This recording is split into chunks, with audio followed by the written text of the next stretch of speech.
आमिर साहब, वाशिंगटन से बहुत बड़ा बयान आ गया जिसके कि ISPR इस चीज़ को बहुत पहले क्लियर कर चुका था। अब सियासतदान जो तौसीह की बात कर रहे थे, क्या फैसला सामने आने के बाद आपको लगता है जो धूल थी वो छट गई, अब जितनी भी पिक्चर है वो क्लियर हो गई है? जी, ये ISPR के बयान के बाद इस पे काफ़ी सीसॉ होता रहा और काफ़ी बहसें होती रही कि एक्सटेंशन हो रही है नहीं हो रही, और ISPR ने उसको कभी डिनाई भी नहीं किया, रिबफ भी नहीं किया। तो उससे ये एक तासुर सा यहाँ बन गया था कि रोज़ की एक्सटेंशन हो रही है नहीं हो रही। एक भौचाल सा ही आया हुआ है सियासत में, क्योंकि पाकिस्तान की सियासत का नवंबर की इस अपॉइंटमेंट पे बहुत दारोमदार था और हर कोई इसी पर बहस कर रहा था कि ये कौन एक्सटेंशन होगी नहीं होगी, अगर नहीं होगी तो फिर किसको लगाया जाएगा। तो कम से कम ये आज ख्वाजा आसिफ साहब ने जैसे अपने बयान में कहा, जी ये भाम दूर हो गया। तो जब डिफेंस मिनिस्टर आपका खुला आम कहे तो इसका बहुत कम इम्कान रह जाता है। अभी आगे ये देखना होगा कि नाउ इफ़ नॉट एक्सटेंशन फिर कौन साहब आएंगे। तो इस पे ज़ाहिर है इस पे चमगोइयाँ बिल्कुल नहीं की जा सकती हैं और हम तो बिल्कुल भी नहीं करेंगे। मगर ये है कि कुछ लोग जो है, आज फॉर एग्ज़ाम्पल हमारे दोस्त मोहम्मद मालिक साहब ने जसारत की है कि वो उन्होंने नाम लेके एक कैंडिडेट साहब का आज उनकी तरफ इमरान खान ने इशारा किया था कि उनसे उनकी कोई प्रॉब्लम्स हैं। अच्छा। तो हम ये जसारत नहीं कर सकते कि किसने आना है किसको आना चाहिए, मगर इमरान खान का बार बार एक चीज़ पे इसरार है कि मेरिट पे आना चाहिए। अब मेरिट पे आने का भी कुछ भी मतलब हो सकता है। फ़ौज का मेरिट और होता है, इमरान खान का मेरिट और होता है, हो सकता है नून लीग का मेरिट और हो, और PDM में कई लोगों के कई मेरिट होंगे। तो यहाँ मेरिट की आपस में क्लैश है।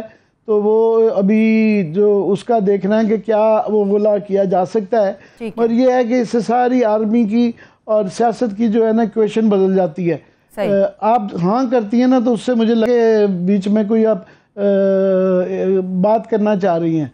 तो वो चलिए मैं एक सवाल ही कर देती हूं। मैं थोड़ी देर में मैं आपसे फिर आमिर साहब एक सवाल कर दें। आपको याद होगा इमरान खान साहब ने कुछ अर्सा कबल ये बात की थी कि मुल्की मुफाद को मद्देनज़र रखते हुए अगर मौजूदा जो आर्मी चीफ बाजवा साहब हैं उनको कुछ महीने के लिए एक्सटेंड कर भी दिया जाता है तो इसमें कोई हर्ज नहीं। तब तक वो ये लोग तैयार थे। अब उन्होंने फैसला कर लिया कि वो सुबकदोश हो जाएंगे। नया आर्मी चीफ जो भी आएगा, आपको लगता है कि सियासी लिहाज से चंद महीनों के अंदर कुछ उसका डिफरेंट इम्पैक्ट होगा हमारी सियासत के ऊपर? नहीं पता कि ये इस दफ़ा कौन आएगा, कौन सुपरसीड होगा नहीं होगा। मगर ये एक बहस भी रहती है कि जो लगने का प्रोसेस है ये इसको आया तब्दील करना चाहिए या नहीं करना चाहिए। जिस तरह आजकल ये बहस भी चलती है कि चीफ ऑफ सुप्रीम कोर्ट के जो चीफ जस्टिस साहब हैं उनके भी लगने के क्राइटेरियन के ऊपर बहस हो रही है कि वो सीनियरिटी पे होना चाहिए या मेरिट के ऊपर होना चाहिए। तो मेरा ज़ाती ख्याल है कि चीफ ऑफ आर्मी स्टाफ जो है इसके अंदर क्योंकि मेरिट को देखना चाहिए, क्योंकि इसके अंदर काफ़ी चीज़ें होती हैं। सीनियरिटी के प्रिंसिपल के अंदर ये ज़रूर एक एडवांटेज है कि आपने जिसको CGS लगाया जाता है या DGMO लगाया जाता है या सीनियर मोस्ट वही होते हैं। आर्मी का निज़ाम इस तरह का है कि वो तमाम लवाजमात जो कि चीफ के लिए चाहिए होती हैं उन तक उनके पास वो लवाजमात होती हैं। तो जब आप डिफरेंट चीफ लगाते हैं तो इसका मतलब ये होता है कि शायद वो मौजू नहीं थे CGS के लिए या DGMO के लिए। तो वो वाला एक है। और दूसरा भी हालात बदलते रहते हैं। कई दफ़ा आपकी अंदरूनी सरहदों पे प्रॉब्लम होता है, मशरक़ में होता है, कई दफ़ा मगरिब में होता है, और हर एक का एक अपना एक क्राइटेरियन होता है और अपनी जो है ना एडवांटेजेस और डिसएडवांटेजेस होती हैं। तो ये मेरिट पे रहता है। मगर इसके अंदर प्रॉब्लम ये रही है तारीखी तौर पे कि ये सियासी बुनियादों पे होते रहे हैं। और जो है ख़ास तौर पे सबसे ज़्यादा मौका मिला मियां नवाज शरीफ साहब को चीफ ऑफ आर्मी स्टाफ लगाने का। और उनकी एक तारीख ये रही हुई है कि उनके लगाए हुए तमाम ही चीफ ऑफ आर्मी स्टाफ के साथ उनकी प्रॉब्लम रही है। तो इसलिए गो कि अब नवाज शरीफ साहब खुद पावर में नहीं है, पर उनकी पार्टी है। शहबाज शरीफ साहब बहरहाल नून लीग के प्राइम मिनिस्टर हैं, तो इस दफ़ा ये देखना है कि ये कंट्रोवर्सी इस दफ़ा होती है या नहीं होती। ठीक है। वरना वैसे मेरा और मेरा ख्याल बहुत सारे लोगों का ये ख्याल है कि ये बहस फजूल होती है, ये अजम्पशन बड़ी गलत होती है कि जो भी चीफ ऑफ आर्मी स्टाफ आएगा वो आपका या मेरा या किसी का आदमी होगा, is always his own man. वो ये ख्याल करना कि जी ये हमारे हक में बेहतर होगा या बुरे हक में हो, बल्कि मैं समझता हूँ जब ये इम्प्रेशन क्रिएट कर दिया जाता है कि जी इस चीफ ऑफ आर्मी स्टाफ का एक तरफ झुकाव होगा, तो उन अदारे की तरफ से उस आर्मी चीफ के ऊपर भी ये प्रेशर आ जाता है कि वो उनको फिर वो अपनी न्यूट्रलिटी करने के लिए ओवर एक्टिव होना पड़ता है या कई दफ़ा ओवरली एग्रेसिव होना पड़ता है। सही। तो ये अभी देखते हैं, अभी ये तो ओपन फील्ड है। सही है। आमिर साहब, एक आखिरी सवाल, फिर मैं ब्रेक की तरफ चलूंगी। एक आखिरी सवाल, फिर ब्रेक की तरफ चलूंगी। आमिर साहब, फवाद चौधरी साहब ने कहा है कि जी इस्टेब्लिशमेंट को अब ये फैसला करना है कि उन्होंने पॉलिटिक्स के अंदर कितना पार्टिसिपेट करना है, कितना हिस्सा लेना है।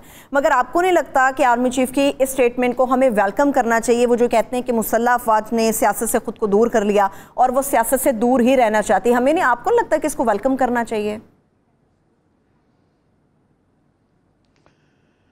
नहीं, वो स्टेटमेंट तो बिल्कुल ऑफ कोर्स वेलकम ही करनी चाहिए। और ये पाकिस्तान में अब हालात बदल भी गए हैं, काफ़ी ऐसी जगहों पे बिजनेस और इंडस्ट्री और DHA टाइप में इन्वॉल्वमेंट कम होगी, वहाँ जो सर्विंग जर्नैल लगाए जाते हैं उसको भी कम किया जाएगा।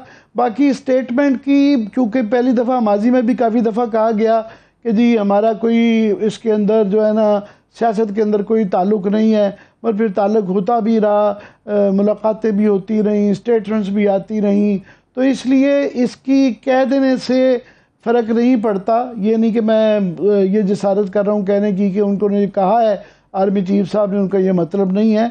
मगर बहरहाल अदारे का हैयत और इदारे का रोल जो है in the last few months और ईयर्स और इवन डेकेड्स जो है वो इस तरह का बन गया हुआ है कि उनकी इन्वॉल्वमेंट रहती है। इसके लिए मेरा ख्याल है बहुत बड़ी एक बहस भी होने की ज़रूरत है, और ये सिविल मिलिट्री कोऑपरेशन के बगैर नहीं हो सकता, क्योंकि ये बहस रहती है कि ये सिविलियंस करेंगे या मिलिट्री करेगी, क्योंकि ये नज़र नहीं आना चाहिए कि ये ज़बरदस्ती के माहौल में की गई है।